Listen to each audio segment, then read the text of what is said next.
16 अगस्त को जो सिदरा में हुआ 6 लोगों की मृत्यु रहस्यमय परिस्थितियों में होगी। 11 दिन के बाद पुलिस एक बड़े अंजाम पर पहुंची है। उन्होंने पूरा खुलासा किया है, इन्वेस्टिगेट किया है और पब्लिक डोमेन में ये आज बताया है कि किस तरह से वो डेथ्स हुई थी।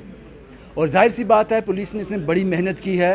हालांकि अभी इन्वेस्टिगेशन कंप्लीट नहीं हुआ है, इन्वेस्टिगेशन चल रहा है, लेकिन 11 दिनों में क्या कुछ निकल कर सामने आया। एसएसपी जम्मू चंद्र कोहली ने मीडिया को इंटरेक्ट किया, उनसे सारी बात उन्होंने साझी की और ये समझना होगा कि किस तरीके से ये 6 जो लोग थे ये मृत पाए गए। पूरी जो डिटेल थी अभी तक पुलिस जिस निष्कर्ष पर पहुंची है, पहले आप वो सुन लीजिए। बड़े डिटेल में एसएसपी जम्मू चंद्र कोहली ने अपनी बात रखी है और ये समझना होगा कि हम लोग किस दौर से गुजर रहे हैं, किस डिप्रेशन से गुजर रहे हैं, कितना स्ट्रेस रहता है और ये 6 मौतें किस तरह से हुई, ये पूरी बात आप सुनिए। 16 अगस्त शाम को तकरीबन 10 बजे शहजादा नाम की एक लेडी जो कि श्रीनगर की रहने वाली है और डिसीज्ड नूरुल हबीब की सिस्टर हैं, वो पुलिस पोस्ट सिदरा में कॉल करती हैं और कहती हैं कि मेरे फ़ोन मेरे ब्रदर उठा नहीं रहे हैं, काइंडली आप हमारे घर पर जाएं और एक बार देखें कि सब चीज़ें ठीक हैं। इस कॉल के बाद जब हमारी टीम तवी विहार सिदरा में लेन नंबर 32 में जो घर है वहाँ पे जाती है तो देखते हैं कि घर जो है वो अंदर से बंद है। वहाँ घर से फाउल स्मेल आ रही थी। इस चीज़ पे शक करते हुए हमारी टीम ने ताले तोड़े और घर के अंदर गए। वहाँ पे 4 बॉडीज़ मिली। पहली बॉडी नूरुल हबीब जो श्रीनगर के रहने वाले हैं, दूसरी बॉडी सकीना बेगम जो कि डोडा की रहने वाली हैं, उनके बेटे, उनके ग्रैंडसन सजाद अली और उनकी बेटी जिनका नाम रुबीना बानो है। ये 4 बॉडीज़ हमें लेन नंबर 32 के घर से मिली। उसके साथ में ही एक और घर है जो सकीना का घर है लेन नंबर 33 में। जब टीम वहाँ पर गई उन्होंने देखा कि घर जो है वो दरवाजे जो है अंदर से बोल्टेड हैं। जब उन घरों को, उनके दरवाज़ों को तोड़ा गया, वहाँ पे 2 बॉडीज़ थी। पहली बॉडी ज़फ़र सलीम जो कि सकीना के बेटे हैं और स्पेशली एबल्ड चाइल्ड हैं। दूसरी बॉडी सकीना की बेटी जिनका नाम नसीमा है, उनकी मिली। टोटल 6 बॉडीज़ को पुलिस ने अपनी कस्टडी में लिया और गवर्नमेंट मेडिकल कॉलेज जम्मू में ऑटोप्सी के लिए इनको लेके आए। पोस्टमार्टम जो है वो मैजिस्ट्रेट की प्रेजेंस में हुआ। पोस्टमार्टम पूरा वीडियोग्राफ हुआ है और बोर्ड ऑफ डॉक्टर्स से हुआ है। उसके बाद विसरा के सैंपल्स जो हैं केमिकल एग्जामिनेशन के लिए एफएसएल में भेजे गए हैं, जिसकी रिपोर्ट अभी तक अवेटेड है। इसमें सिट कॉन्स्टिट्यूट हुई और सिट को हेड किया संजय शर्मा साहब, एसपी रूरल जम्मू, जो मेरे साथ मौजूद हैं। सिट के मेंबर्स रहे SDPO Nagrota, SHO Nagrota, incharge police post Sidra.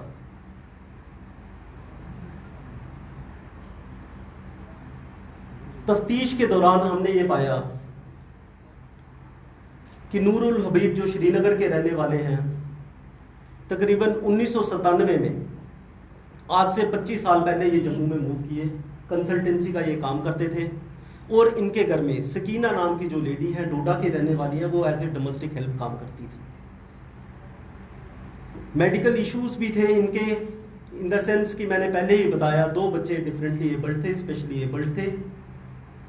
उन वजह से ये फैमिली काफ़ी ज़्यादा डिपेंडेंट थी नूर जो हैं उनके ऊपर फाइनेंशियल मैटर्स में, और डोमेस्टिक हेल्प के लिए ये उनके घर में काम करते थे। सजाद अली के पढ़ाई का खर्चा भी नूरुल हबीब ही उठाते थे और बाकी भी इनकी ज़रूरतें जो थी पैसे की, वो यही पूरे करते थे। फैमिली मेडिकल इश्यूज़ के साथ साथ इनके कुछ डिस्प्यूट्स भी चल रहे थे। जो डोडा की फैमिली थी, इनके अपने डिस्प्यूट्स चल रहे थे, कोर्ट केसेस चल रहे थे, लिटिगेशंस चल रही थी। इस वजह से ये फैमिलीज दोनों की दोनों काफ़ी ज़्यादा डिप्रेस्ड थी। अगस्त के फर्स्ट वीक में जब ट्रायल के दौरान ये कोर्ट में गए, उस दौरान बाहर आकर इन्होंने अपने एक दोस्त को कॉल किया। उधर 3 लोग गए थे, सजाद अली जो ग्रैंडसन है सकीना के, नूरुल हबीब और उसके साथ में सकीना बेगम।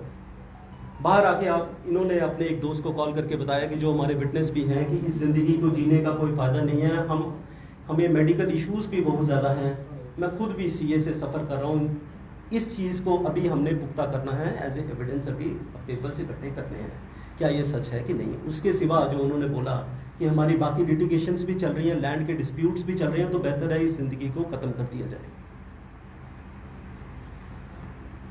4 तारीख को वो कन्विंस करते हैं 3 लोगों को, जिसमें से पहले हैं सकीना बेगम, दूसरे हैं सजाद अली और तीसरे हैं रुबीना, कि इस ज़िंदगी को हमें ख़त्म कर देना चाहिए क्योंकि मैं जीना नहीं चाहता और हम दोनों फैमिलीज एक दूसरे पे इतनी ज़्यादा डिपेंडेंट है कि मैं आपके बिना नहीं जी पाऊंगा और आप हमारे बिना नहीं जी पाएंगे। सिट ने काफ़ी ज़्यादा एविडेंसेस इकट्ठे किए हैं, जिसमें सीसीटीवी फुटेजेस हैं, जिसमें कॉल डाटा रिकॉर्ड्स हैं, जिसमें मोबाइल फ़ोन्स जो डिसीज्ड के हैं उसमें डाटा एक्सट्रैक्ट किया हुआ है, बैंक के काफ़ी ज़्यादा रिकॉर्ड्स हैं, डिटेल्स हैं, जो इन चीज़ों को पुख्ता कर रहे हैं जिसके बारे में मैं बात कर रहा हूँ। 5 तारीख को पहले दिन इन्होंने अपनी जो प्लानिंग है उस पर काम करना शुरू किया। पहली बार इन्होंने मेडिकल शॉप्स जो जम्मू में हैं वहाँ से ये कुछ मेडिसिन लेके आए, आईवी फ्लूइड्स लेके आए, कैनूलास लेके आए, ड्रिप्स लेके आए, कुछ मेडिसिन लेके आए और डाइपर्स लेके आए, जिसके बारे में मैं आपको आगे बताता हूँ इनका इस्तेमाल इन्होंने कैसे किया। 6 अगस्त की अगर अब मैं बात करूँ, इन्होंने इस टाइम पे संजीव कुमार के नामक एक आदमी जो कि जम्मू के रहने वाले हैं और हेल्थ वर्कर हैं, इनके पहले भी नोन थे, इन्हें अपने घर में बुलाया और बताया कि जो 2 बच्चे हैं स्पेशली एबल्ड, इनको काफ़ी ज़्यादा परेशानी है, अगर आप इनमें कनूला इनकी आर्म्स में फिक्स कर देंगे तो इनको हम मल्टीविटामिन्स दे सकते हैं। उनके साथ साथ उन्होंने ये भी कहा कि हमें खुद भी बुखार है और काइंडली ये कनूला जो है हमारी आर्म्स में भी फिक्स कर दें। 7 तारीख को पहली बार इन्होंने ड्रग्स इन्फ्यूज़ करना शुरू किए 2 बच्चों पे। 4 लोगों ने मिलके 2 लोगों पे ड्रग्स इन्फ्यूज़ किए, जिसमें ज़फ़र सलीम है और दूसरा जो नसीमा नामक लेडी है जिसके बारे में मैंने पहले भी बताया। उस शाम को इन्होंने संजीव कुमार को एक बार फिर बुलाया और कहा कि इन 2 बच्चों की मेडिकल कंडीशन आप एग्जामिन करें, क्या इनकी तबीयत पहले से इम्प्रूव हुई है कि नहीं हुई है। संजीव कुमार, उसको पता नहीं था कौन से ड्रग्स दिए जा रहे हैं, इन द सेंस कि उनके सामने सिर्फ यही बताया था कि हम आईवी फ्लूइड्स दे रहे हैं और मल्टीविटामिन्स दे रहे हैं। उन्होंने कहा कि इन बच्चों की तबीयत जो है वो डिटेरियोरेट हो रही है, आप काइंडली इन्हें किसी डॉक्टर से कंसल्ट करें और किसी डॉक्टर को दिखाएं।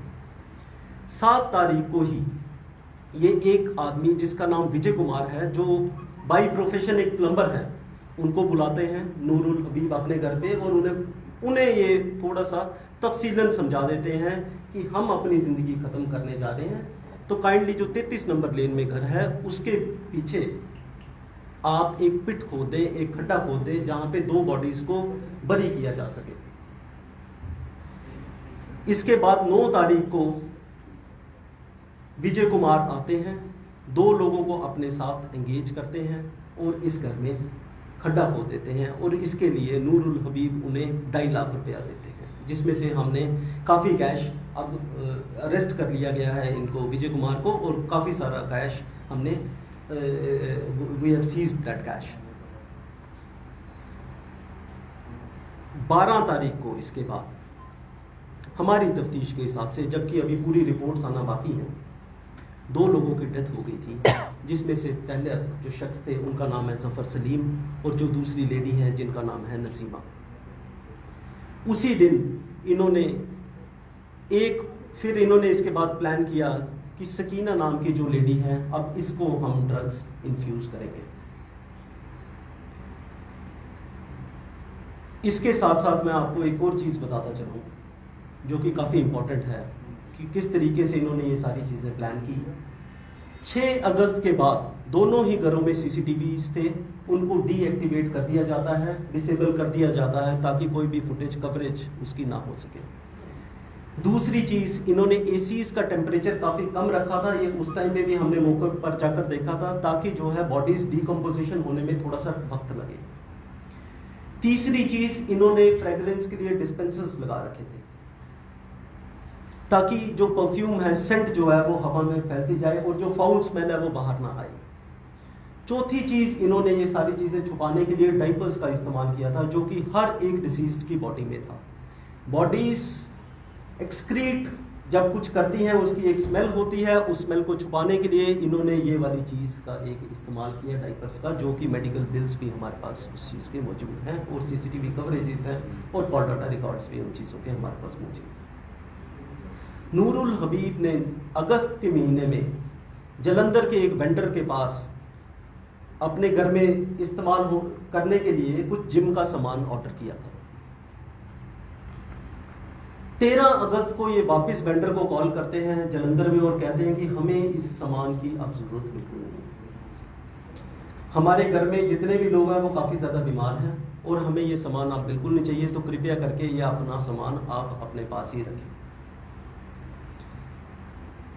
14 तारीख को हमारे हिसाब से, हमारी इन्वेस्टिगेशन के हिसाब से सकीना की डेथ हो गई थी और उसके बाद जो बाकी 3 लोग बचे थे, जिसमें नूरुल हबीब, सजाद अली और रुबीना, ये शहर के नॉर्थ में जो सिटी में आते हैं कुछ और मेडिसिन लेने के लिए अपनी नैनो कार में, और उन मेडिसिन को लेके वापस चले जाते हैं। इसके बाद ये जोमेटो के थ्रू उसी दिन दोपहर को कुछ फूड पैकेट्स ऑर्डर करते हैं पहलवान स्वीट्स गांधीनगर जम्मू से, और डिलीवरी बॉय को ये बताया जाता है, उसे बोला जाता है कि हमारे घर में कुछ कोविड के केसेस हैं, तो काइंडली आप घर के अंदर ना आए, आप बाहर वेट करें, हमें सिग्नल कर दें, आप हमें कॉल कर दें, उस कॉल के बेसिस पे हम बाहर आ जाएंगे। और उन्होंने पैकेट्स वहाँ से इकट्ठे किए।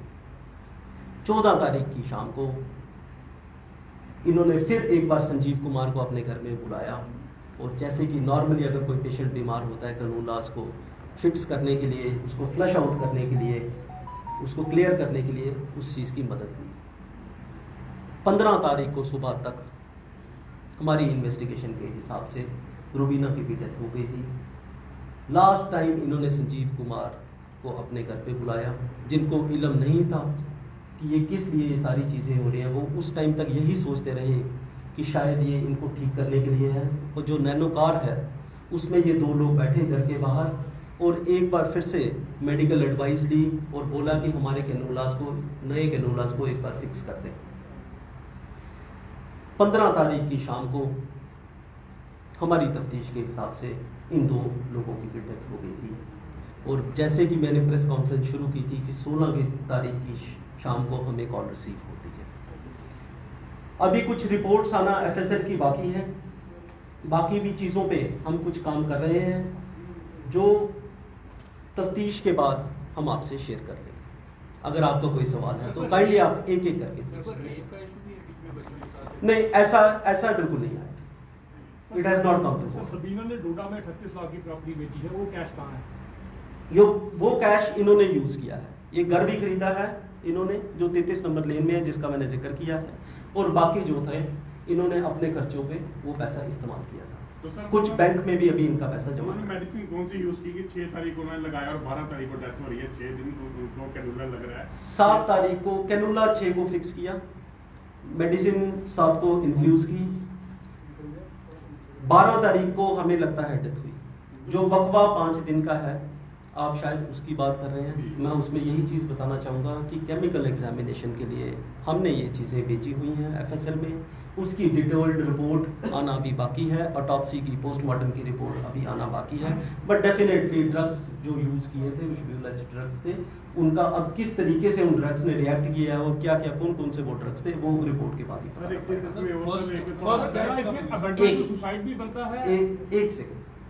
फर्स्ट डेफिनेटली इसमें जो हमने केस रजिस्टर किया वो 302 में किया है, 306 में किया है। अबेटमेंट की डेफिनेशन में ये बहुत ही क्लियर कट है। किसी को एनकरेज करना, किसी को सपोर्ट करना, ये अबेटमेंट का एक पार्ट है और डेफिनेटली अबेटमेंट का केस भी है। तो सर इन्होंने इतना कॉम्प्लिकेटेड क्यों इस्तेमाल किया सुसाइड करने का? बड़े आसान तरीके थे, कुछ कर और भी ले सकते थे, वो सीधी पॉइजन ले सकते थे, हैंगिंग कर सकते थे। हाँ, और भी तरीके थे, बट इन्होंने ये तरीका एक चुना इस चीज़ को अंजाम देने के लिए। और भी तरीके कई हैं, मगर उन्होंने इस तरीके को चुना। तो ये अबैटमेंट टू सुसाइड से किसके बेटी के अगेंस्ट लगा है सकीना जी? नहीं, abetment to suicide against only one person, Nurul Habib के अगेंस्ट। सर जो प्लम्बर का सर 2.5 लाख लिया तो उसको कुछ फाउल नहीं लगा, उसने पुलिस को इंटीमेट क्यों नहीं किया? उसका भी तो रोल। हाँ, डेफिनेटली एक वो रोल था। अगर वो वक्त पे हमें बता देते, उन्हें भी इसमें 306 में रखा है हमने अबैटमेंट टू सुसाइड में। आपके सवाल का मैं इसमें ये जवाब में ये चीज़ ऐड कर दूं, डेफिनेटली अगर वो पुलिस को वक्तन ये वाली चीज़ हमें इतला कर देते तो ये लोग बच सकते थे। सर पहली डेथ कब हुई? और हमारी इन्वेस्टिगेशन के हिसाब से पहली डेथ जो हुई है वो 12 को सुबह हुई, 12 से लेके 15 तक। 12 से लेके 15 तक। सर ऐसा तो नहीं था कि नूर इन सबको मार के खुद बचना चाहता, लेकिन एंड में उसको लगा कि मैं मर जाऊंगा, मैं फंस जाऊंगा, तो उसने सुसाइड किया। डेडली डिजीज थी उसको? नहीं, डेडली डिजीज का जिक्र अभी आया है, उस चीज़ को भी अभी पुख्ता करना बाकी है, क्या इनको ये वो डिजीज थी भी कि नहीं थी। मगर जो अभी तक इन्वेस्टिगेशन में लगा है, it is a clear cut motive. जिस तरीके से मैंने बयान किया उसी तरीके से ऐसा, जैसे आपने बताया कि उन्होंने खड्डा खोदा था तो बॉडीज को वहाँ पे उसने दफनाने के लिए, सिर्फ 2 बॉडीज को दफनाने के लिए। उसने भी सुसाइड करना था, उसको दफनाने के लिए इतना कुछ करने की जरूरत ही नहीं। 2 बॉडीज को 2 स्पेशली एबल्ड लोग थे जो कि एक अलग घर में रहते थे, उनको दफनाने के लिए शायद सबसे पहले ये दिमाग में रखा गया होगा कि मेडिसिन इनको इन्फ्यूज़ करेंगे, कितनी देर में रिएक्ट करती हैं, किस तरीके से रिएक्ट करती हैं, उसके बाद देखेंगे। और बाकी फैमिलीज उसके बाद इस चीज़ को उनमें मेडिसिन से इन्फ्यूज़ किए जाएंगे। सर कितना चैलेंजिंग था जम्मू कश्मीर पुलिस के लिए इस केस को सुलझाना सर? डेफिनेटली ये चैलेंजिंग था, एक नए तरीके का चैलेंज था। इस तरीके के केसेस नहीं सामने आए हैं, मगर मैं दाद देता हूँ पूरी सिट की टीम को, जिन्होंने बहुत ही प्रोफेशनल तरीके से इस केस को हैंडल किया है और एक एक बारीकी जिस तरीके से मैंने इस प्रेस कॉन्फ्रेंस में बताया उसको ये सामने लेके आए हैं। इसके साथ साथ मैं एक और चीज़ आपको कहना चाहूँगा। सर पक्का पता है कि मोटिव इनका यही था? एक सेकंड, मैं ये वाले सवाल का जवाब देता हूँ, आपके सवाल क्या था। काफ़ी सारी चीज़ें हमें शुरुआती 3-4 दिन में ही क्लियर हो गई थी, बट हमें भी इस चीज़ का पता था कि जब तक हम केस में कुछ आगे नहीं बढ़ते हैं, वो आधी अधूरी इन्फॉर्मेशन ना शेयर की जाए मीडिया के साथ, तभी हमने 11 दिन का बकवा दिया। जी नहीं सर, मोटिव मैंने कहा पक्का यही था कि वो थोड़ा बीमार था और उनको सुसाइड नोट भी फाइनेंशियली नहीं मिला। मोटिव ये था कि मोटिव कोई और भी हो सकता है इसके सुसाइड अलावा। नोट भी नहीं? अभी तक की तफ्तीश में जो मोटिव एक सामने आया है वो मैंने काफ़ी तफसीलन आपके सामने रख दिया गया है। इसके सिवा जो भी अगर कोई डिटेल्स इस केस में आती हैं वो मीडिया के साथ ड्यू कोर्स ऑफ टाइम में शेयर कर दी जाएगी। आपने सुना, इन 11 दिनों में पुलिस ने पूरी तरह से इस केस को इन्वेस्टिगेट किया और निष्कर्ष पर पहुंचे, वो आपके साथ साझा किया। लेकिन अभी और कुछ चीज़ें हैं जो बाहर आनी बाकी हैं, उस पर पुलिस काम कर रही है। लेकिन ये समझना होगा कि किसी भी चीज़ का हल मौत नहीं है। शुभम कुमार के साथ Ravindra Singh, the state sentinel के लिए।